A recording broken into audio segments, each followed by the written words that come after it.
Warframe is the hardest game I've ever played. Now, before you start angrily typing, because I said this on stream and people started to lose their mind, I'm not talking about this like mechanical skill level, mouse and keyboard skill, the controller skill, or the actual gameplay, but rather trying to understand all the different facets of this game. It's the hardest game I've ever played from like a knowledge, a learning point of view. And of course, this perspective is from my perspective, which is a new player in 2025. Please don't take this the wrong way. This is not a bad thing. People want this level of complexity in most games they play. Okay, not everyone wants that, but I do. I like this level of complexity in a game. And like my previous videos, this is not to discourage you from playing Warframe. I want you to join us. Come play Warframe. I think it's good, firstly, to just talk about Warframe more, because often people say it's like gaming's best kept secret. And secondly, I think the way to get players into the game is to talk about some of those issues and barriers from a new player perspective, and why this has been the hardest game for me to learn in most recent memory. I've been live streaming Warframe a lot, and if you'd like to support this kind of behavior and want more Warframe content, a like and a comment would be greatly appreciated. And if you can sit through this sponsorship so I can pay my bills, that would be great too, because the only thing I've been doing is playing Warframe. While I've enjoyed every moment of streaming Warframe, it is March Madness and chat can get a little bit crazy, which is why I need a little bit of me time when it comes to my gaming, and I need to block off the rest of the world just for a moment, and Raycon has come to the rescue with their Raycon Everyday headphones. Justifying even more gaming hours to a loved one can be a little bit tough, so why not be right next to them when you play your games? They can watch their silly programs and you can get some cheeky games in. The hybrid noise cancellation will block out any of those pesky reality TV shows and seamlessly connect to your Switch or your mobile or whatever you need. Just need Warframe now on Android. The 40-hour battery life and comfy ergonomic design will get you through any binge session. And with all the busyness of life, one of the best features is the quick charge function. 15 minutes of charging gives you 2 hours of battery, so even if you forget to put them on charge, you'll always be ready. And just in case you can't escape the craziness of March and you need to actually pay attention to what's happening around you, you can also switch to awareness mode. The 30-day happiness guarantee return policy, experience premium sound wherever you go. Head to buyraycon.com/Myelin25 to get 25% off Raycon's best-selling everyday headphones. Don't miss out. Head to buyraycon.com/Myelin25. One of the factors that makes Warframe feel very overwhelming is that you quickly realize that this is a game with 13 years of content. And it's all still there, except for raids, and some of it's pretty important to do. And within that 13 years of content, you have multiple hub worlds with different vendors who sell different materials, items, and blueprints, and it can be really tough as a new player to work out what you should prioritize, mainly because you don't know what anything is or what it's used for. Sure, there are descriptions, but as a new player, I honestly felt like sometimes descriptions were in a foreign language. You can collect so many different resources during gameplay. It's very, very easy to fall into this habit of, I'm like not really paying attention to all the stuff I've picked up, and I'm sure it will make more sense later on. However, sometimes it doesn't make more sense later on because you do have to put some effort in to work out where you would put said resource and what it might need to be used for. It's not only the hub worlds and NPCs and materials resources that have accumulated over 13 years, but it's also game types. Like Railjack, when I first played Railjack on stream, I was like, oh, okay, I guess we're playing Sea of Thieves in space now. Like, literally, this is Sea of Thieves. I can pilot it, I can have a crew, I can get off and like I can get off the controls and then like repair the hull. You know, I was literally going, okay, where are the cannonballs and the planks kept? I actually said that as a joke first, and then someone was like, yeah, you joke, but you do need to refuel your tool, i.e. get another plank to plug up a hole in the hull. It's a different game within a game. With that being said, not everything is, completely different from the Warframe combat formula. Like the Duviri Paradox is very much Warframe, but it also is a roguelike, so there's some differences there as well. Like I said, I'm not coming from a place of negativity, although this does kind of sound a bit complainy. What I'm saying is, it is a double-edged sword. Being able to play 13 years of content with a range of different activities is impressive and fantastic. But it's also overwhelming for anyone getting into Warframe in 2025. Just the sheer volume of activities and things that you can do. So much room for activities. It's difficult to know what you should prioritize, and this is where your preferred gaming style is really important. I love learning. I love learning systems. I love knowing all the little ins and outs of things before I really dive into them, or before I even really do them. I like that process. I broke down and dissected Destiny's lore for 10 years. But that approach in Warframe is difficult. Once again, because of that sheer volume of systems, resources, and activities that is there. It's very difficult and I actually think probably impossible to try to know everything before jumping in. And so the player approach really does need to be like an open world game. This is what I was thinking about when I was writing this script. It's kind of like that approach. If you play an open world game, you start exploring, you go, oh, what's that shiny thing over there? Let's go have a look. Oh, it's a floozy, what's it? I don't know what it does yet, but maybe it'll be important later on. Keep that up in my noggin for when I might need it. And then you might go to something else that catches your attention. You play that, you go, oh, okay, this is too high level for me. Take a mental note to come back. I've actually never been very good at open world games, but I actually think it's really important for something like Warframe to almost treat it like an open world game. And I know there's open world sections of Warframe, but the whole ecosystem of Warframe, I think you can treat like that, with genuine curiosity to discover the game, to experience the game, and probably most importantly, not try to know everything all at once. And I think that's been my stumbling block, is it's just kind of my personality. I just kind of want to know everything about the game when I'm not really at that level yet. And this leads into my next point, player autonomy. There is very, very, very little hand holding in this game. Outside of completing the main campaign and just sort of following that through, the game kind of just says, go be free, Tenno. Do your thing. There are some suggestions from the navigation panel, which is I love how the navigation, that little hologram thing that pops up over the navigation panel starts off small, then it just goes, it slowly gets big till it looks like a Star Wars intro. But what I find interesting is post campaign, if I ask a live stream, what should I do now?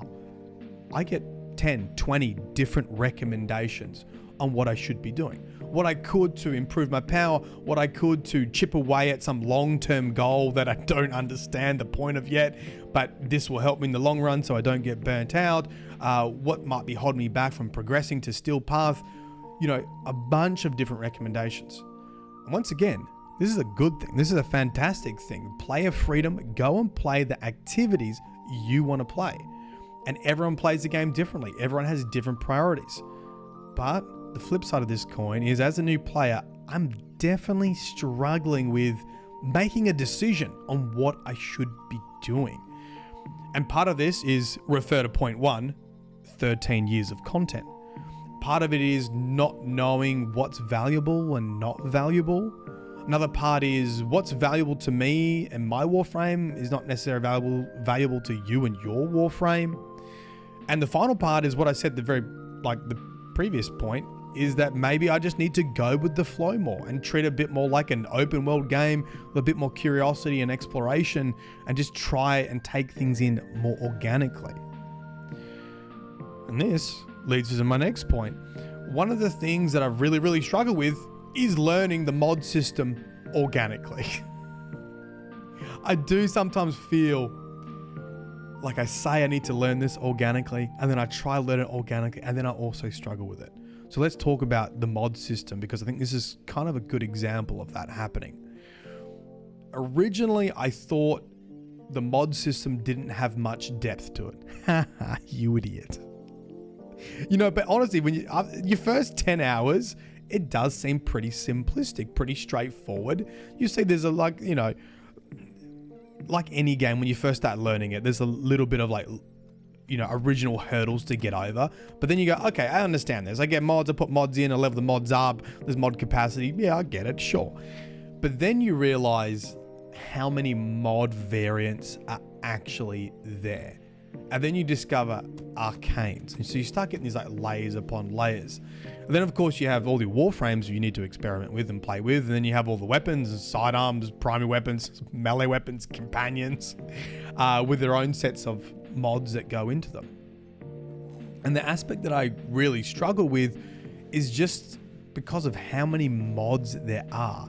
Once again, I struggled with like setting a goal of what I wanted to get, what I wanted to target farm, what would give me the best bang for my buck. And there's lots of different reasons for that struggle. One is just understanding the basics of like damage stacking. Once again, these are like personal things that I always do in games. Like I like understanding how damage stacking like how damage stacking works. Like, is it multiplicative? Is it additive? Like, should I stack this with that? Should I put this mod on with that mod? So one of it is getting over those hurdles, understanding how that works. Having a good understanding of your warframe and the weapon and what stats would actually benefit them well. I've watched videos now to like better understand that. Then knowing what's actually available. I didn't know they were all in your codex for some time. That would have helped early on too, to actually read the codex. Streamer's greatest weakness, reading. But one of the possibly hardest things is just like how to obtain some of these mods.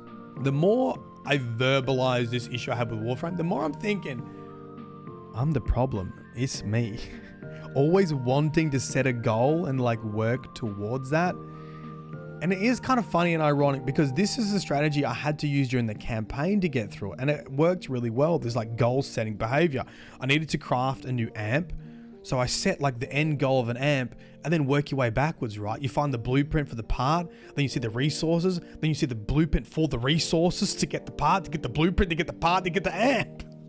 And like, almost my recommendation is you kind of need to set a goal and then work backwards so you can work out which vendors to go to and which, items to get, which blueprints to get, which standing to level up so you can get all these things. But when you get post-campaign and the game just goes, go be free, all of a sudden I'm like paralyzed by choice because I don't know what I don't know and I don't know what to set a goal for and how I go about even doing that. For me, someone who is really goal directed like that in this game, I think the only way that I could really solve this of feeling quite lost in what to do was by engaging in resources outside of the game. YouTube build guides and the wiki. And there are definitely challenges with that because build guides for a game that's 13 years old are pretty concise now. They're pretty slick. They're not going to they're going to make the mod recommendation, but they're not necessarily going to tell you how to farm that, right? So you have to there's a expectation of baseline knowledge. So take for example, like corrupted mods, which is one of the goals I ended up setting for myself after I watched a mod video, a build guide on Mag. I was really enjoying Mag, the Warframe. I was like, okay, I'm using this, and then I was using a weapon with that. And I was like, okay, well, let's pick this as a mod after much collaboration with YouTube live chat and Twitch chat. So I was like, all right, yeah, corrupted mods seemed like a good boost for me. I don't have any corrupted mods. How do I get that? Oh, I've got to go get a dragon key blueprint from a dojo first, craft the dragon keys, carry every key with me, or coordinate a team to carry the keys, and then enter a specific tile set, find an Orokin vault, then get your corrupted mod. If I didn't have that like outside assistance from like a live chat, I would have to discover this myself, and I'd have to be using a combination of YouTube guides and wikis. By the way, I love this. I love doing this. I love knowledge-heavy games. This is the fun part for me. When I covered Path of Exile 2, the joke kind of is like Path of Building, which is a third-party application you use to make builds, is the game, and the game itself is testing path of building. So like, that's the kind of mind frame that I'm usually in, is like, I like engaging with outside content outside the game. I like researching, I like finding out what's best. And then the fun part is you put it all together in the game and you press the button, hopefully everything dies. Like, then you like get that big dopamine hit. Like that was kind of fun. So the learning is definitely fun for me, but like all these topics, and why this is the hardest game I've ever had to learn so far, is that it is a double-edged sword. And for some players, they're not going to have that level of motivation to really essentially research outside of the game to understand how to acquire a certain mod. So you might be asking, can digital extremes do anything to help with this? Or rather the question is, do they need to do anything to help with this? I don't think so. I think this is something that new players need to accept. That is, if you are like me, you keep setting goals, you want to set a goal so you stay on target, and you don't want to feel overwhelmed with the amount of options that are available to you, you are going to have to engage in systems outside of the game. YouTube videos, wikis, veteran player knowledge, to properly understand how to invest in your builds and to get the most out of your game. Of course, the other option is, that I've been struggling with, just treat it like an open world game, more curiosity. You ain't on any time limit, take your time with it, right? Go and explore, try and learn organically. Personally, I found it actually quite hard to learn organically, and so the way around that was gaining knowledge through live stream chats, through YouTube videos, and through wikis. Talking about interacting with systems outside the game, there are many aspects of the game that sit within the category of inside player knowledge, i.e. knowledge from veteran players. So let me give you an example. I believe I was working on crafting a new amp. I set that goal, like I said before, and I was working on the resources for it. And I've been working on it for quite a while. You had to do some fishing, you had to do some mining. And then someone in chat, it's always the first time chat up, bro, I can get you all the materials in 30 minutes. Obviously this triggered me. I was like, okay then, smarty pants, get in with the game right now. I'm putting a timer on for 30 minutes. Show me. Of course, they then showed me obelisks on Deimos, flew around with an archwing at crazy speed, which I didn't have yet, farmed all the materials, and true to their word, I had all the materials that I needed in 30 minutes, and I had to put the tail between my legs and go, sorry for yelling at you. There are many aspects of this game that is like that, and in fact there is 13 years of knowledge in there. What materials should you buy from Nightweave? I still get recommended on what I should be buying stuff from Nightweave, and I don't know what that material is used yet, but people just say, trust me, you're gonna need it for later. Even very simple things like Sanctuary Onslaught, which is an activity you can do that just crazily levels your weapons and or your Warframes, right? Which is really important for the whole mastery rank loop. How to get your mastery rank up is you just take them in there and you just basically level them incredibly quick. Don't know if I would have worked that out. Does the game tell you that you can do that? The advantages of joining a clan. I would have, without stream, without making content, I'm the kind of person that plays games solo for a really long time before I feel confident joining other people. And I probably would have missed out on a lot of the benefits of a clan and not even know that they existed for quite a long time. And that's what I'm talking about when I say this inside player knowledge is like veteran knowledge. Once again, I love games with this in it. This is what I think, like, complex games needs this aspect to it where, like, if you were there at the time, you've like learned all the things, and then it's like, passed down through the generations of this knowledge of how to be more efficient in the game, how to make the game a little bit less grindy, how to get the loot that you really want to get, what the best tile sets are to farm, what's the most efficient way to do something. But of course, the downside to something like that is I've got 13 years of tips and tricks to catch up on. All of these points that I have mentioned is why people love Warframe. 13 years of content, variation in activities, games within games, play how you want to play, no hand holding, an incredibly complex mod system which makes nearly every Warframe viable, I've been told, which is a true testament to how robust the system is. and 13 years of hidden mechanics and veteran knowledge, right? It's why people like the game. But also, when you bundle all that together and try to learn each facet of this game, it can be incredibly overwhelming. And it's why this is the hardest game I have played from a knowledge point of view. And I think, I wrote this whole script down, I rewrote my conclusion. I think the take-home message is this: there is no rush. Take it at your own pace. Try not be like me and want to know everything all at once.